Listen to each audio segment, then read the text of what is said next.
Olá e bem-vindos! Hoje vamos mergulhar num conceito que, apesar de ser fundamental em áudio, muitas vezes passa despercebido e pode sabotar por completo a qualidade do som. Falo, claro, da filtragem em pente e do cancelamento de fase. É uma daquelas perguntas que causam uma frustração enorme, principalmente quando se investe em bom equipamento, compra-se o microfone certo, a interface ideal e, mesmo assim, o resultado final parece anémico, sem força. O problema muitas vezes não está no equipamento, mas sim na pura e simples física do som. E é mesmo isto, um inanimo que atua nas sombras. É um fenómeno que rouba a energia, o corpo, o peso das nossas gravações e misturas. É ele que faz com que um som que parecia incrível de repente perca todo o impacto ou até desapareça quando se ouve em mono. Vamos então desvendar como é que isto funciona e, mais importante ainda, como é que podemos controlá-lo. Muito bem, vamos a isto.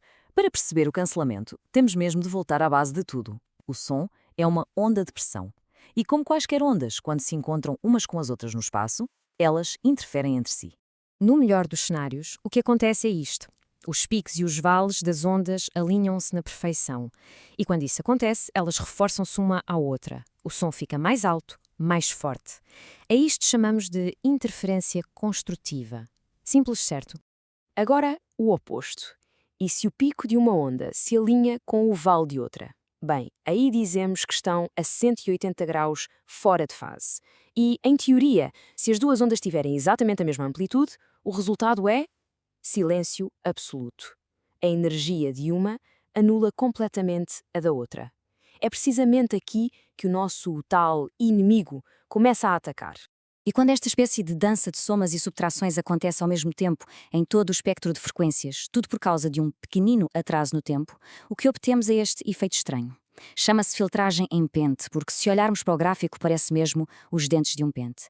Algumas frequências são reforçadas, outras são completamente eliminadas. E o som fica oco, esquisito, nada natural.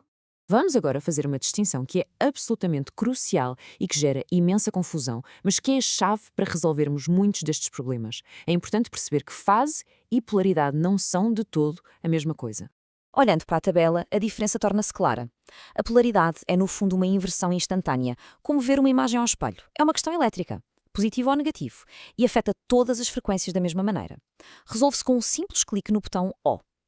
Já a fase, bem, a fase é uma questão de tempo. É um sinal que chega um bocadinho depois do outro. E como esse atraso é fixo, o efeito que tem varia com a frequência, criando aquela tal filtragem em pente. Para corrigir isto, já não basta um botão. É preciso usar delay ou simplesmente mudar os microfones de sítio. Ok, já vimos a teoria. Agora, vamos ver como é que este tal inimigo invisível aparece em situações bem comuns, seja em gravação ou em som ao vivo. Este é talvez o exemplo mais clássico de todos. Usar dois microfones numa tarola, um por cima e outro por baixo, é uma receita quase garantida para criar problemas sérios de cancelamento. Então, vamos lá ver o que acontece passo a passo. A baqueta bate na pele de cima e empurra-a para dentro. O microfone que está ali em cima vê este movimento como um afastamento, ou seja, pressão negativa.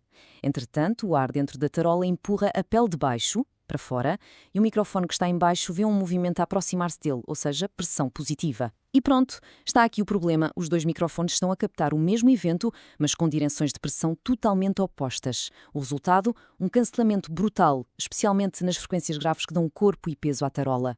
E a solução, como esta citação da comunidade de engenharia de áudio a explica tão bem, está precisamente no próprio problema. Basta inverter a polaridade de um dos microfones. Isso realinha os sinais e, de repente, todo aquele som grave que tinha desaparecido volta a aparecer. Mas, claro, o problema não acontece só na tarola. Este inimigo está, na verdade, por todo o lado.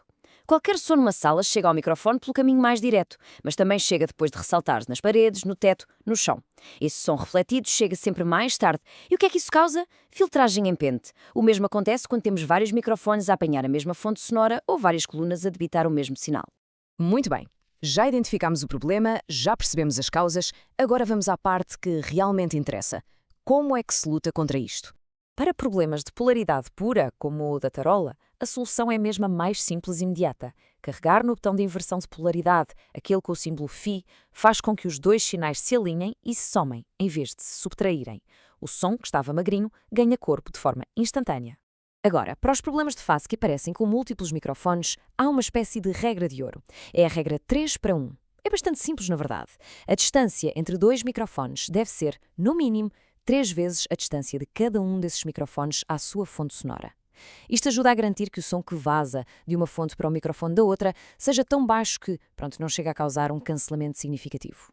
Portanto, para dominar a fase, as táticas são bastante claras. Primeiro, aproximar os microfones da fonte. Depois, em sistemas de som, alinhar as colunas com delay. Tratar a acústica da sala para domar os reflexos é fundamental e, em situações ao vivo, como conferências, gerir ativamente os microfones que estão abertos. São tudo ferramentas que nos ajudam a minimizar estas interferências destrutivas. Então, depois de toda esta análise, qual é a grande ideia que devemos levar connosco? A verdade é esta: é impossível eliminar completamente estes fenómenos. Eles fazem parte da maneira como o som se comporta no nosso mundo. Por isso, o objetivo não é a eliminação total, mas sim uma gestão inteligente e consciente. E este, para mim, é o ponto mais importante de todos. Este conhecimento dá-nos controlo. Em vez de uma frustração por causa de um som fraco e sem se saber porquê, passamos a ter as ferramentas para diagnosticar o problema na sua origem e, a partir daí, construir um som que seja coeso, com impacto e com clareza. E fica esta reflexão final. Se calhar, o grande segredo para um som espetacular não está tanto nos equalizadores e compressores que se adicionam, mas sim em garantir logo à partida que não se está a subtrair a energia fundamental do som através destes cancelamentos invisíveis. É algo para se pensar.